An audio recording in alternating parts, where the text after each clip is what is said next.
Hello guys, কেমন আছো সবাই? আশা করি সবাই ভালো আছো। আমি না একদম ভালো নেই গো। এতক্ষণ ভালো ছিলাম, বাট এই খাবারগুলো দেখে আমার বুকের ভেতরটা হু হু করছে, চিনচিন করছে। কি আর বলবো বলো, মানে এত গরম ছিল এই খাবারটা, আমি ভাঙতে পারছিলাম না। আর এখন আমার ইচ্ছা করছে আমি যদি হাতের কাছে পেতাম আর একটু খেতাম। তো আমার এক বান্ধবীর বার্থডে ছিল, তো ওর বার্থডেতে গিয়েই খাওয়া দাওয়াটা হয়েছিল দুজনে তিনজনে মিলে।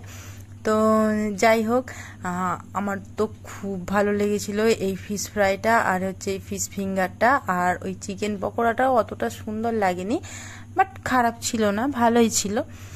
যাই হোক, আমার আবার ইচ্ছা করছে। তো বান্ধবীকে বলি, বান্ধবী চ, তোর কবে আবার বার্থডে আছে আমাকে জানা, আমি যাব খেতে।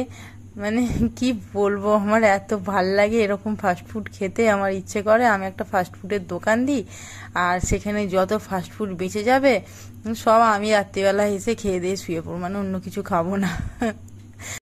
তো যাই হোক, এই ভালো মুহূর্তগুলো তোমাদের সাথে শেয়ার করার একটাই কারণ, যাতে আমি এই মুহূর্তগুলোকে মানে ধরে রাখতে পারি ভবিষ্যতে, যেন এগুলোকে দেখলেই পুরোনো দিনের কথা মনে পড়ে। তো তার জন্যই সবকিছু শেয়ার করা, সব তো আর স্টোরেজ করে।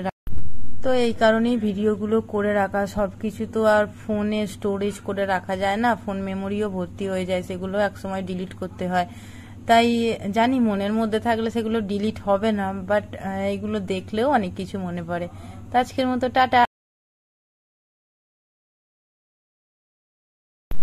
তো চলো, আজকের মতো টাটা, আবার দেখা হবে অন্য একটা ভিডিওয়।